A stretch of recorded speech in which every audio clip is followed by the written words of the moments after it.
ISTQB.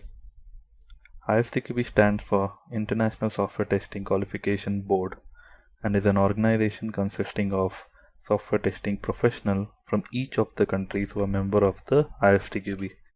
Each country representative is a member of software testing board in their own country. Now the purpose of ISTQB is to provide internationally accepted and consistent qualifications in software testing.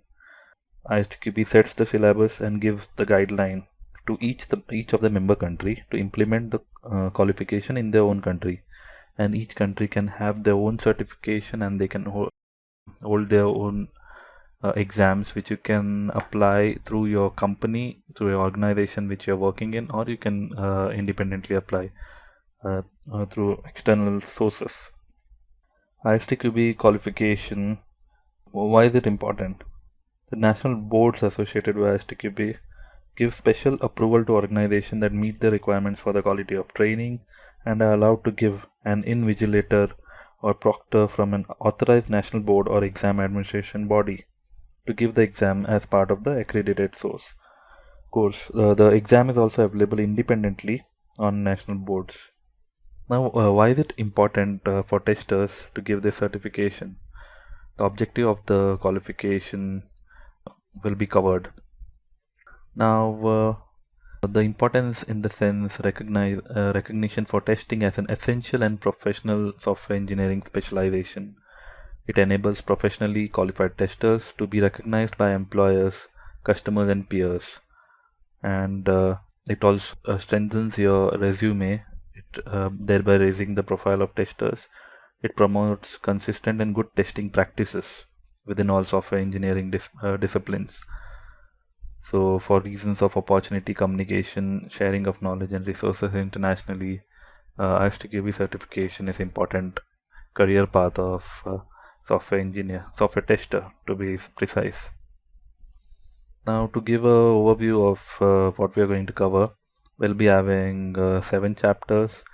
The first 6 chapters, they will be covering the general principles, the syllabus which we'll be covering, and each chapter will have their own practice questions, exam questions, so that it will be helpful for you while you'll be appearing for the exam. The last chapter will be a general advice about taking the exam. We'll show you some mock paper which you can practice, and it will help you to pass the real exam. So let's get started. So the first chapter is fundamentals of testing. Now in this chapter, I'll introduce you to the fundamentals of testing, why testing is needed, its limitation, its objective, purposes, principles behind testing, the process that testers follow, and some of the psychological factors that testers must consider in their work. Now, after this chapter, you'll be gaining an understanding of the fundamentals of testing, and you'll be able to describe those fundamentals. Now, to begin with, why is testing necessary? So, to give a brief introduction before we start, we'll start with a discussion on why testing matters. We'll describe and illustrate how software defects or bugs can cause problems for people, the environment, or the company. I'll draw important distinctions between defects, their root causes, and the effects. I'll explain why testing is necessary to find these defects, how testing promotes quality, and how testing fits into quality assurance. I'll also introduce some fundamental principles of testing. Now, as you go through, you'll come across different terms such as bug, defect, error, failure, fault, mistake, quality, risk, software testing, exhaustive testing, etc.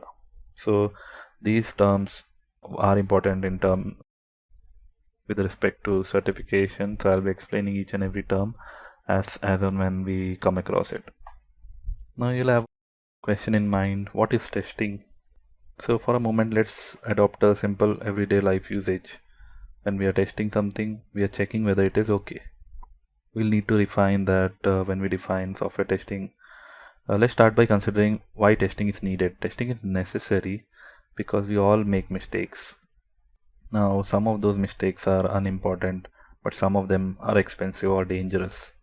We need to check everything and anything we produce because things can always go wrong. And the reason is because humans make mistakes all the time, and this is what we do best. So because we should assume our work consists of mistakes, we all need to check our work. Now, however, some mistakes come from bad assumptions and blind spots, so we might make the same mistakes when we check our own work as we made when we did it. So we may not notice the flaws in what we have done. Ideally, we should get someone else to check our work because another person is more likely to spot the flaws. So this is where a tester comes into a picture. So if I'm a developer, I develop my own code, and since I'm developing my own code, it's a natural human tendency that I won't find bugs in them. I'll feel that my code is perfect. But when a second person verifies that code, there are high chances that he may find some bug, and that is why a tester comes into a picture.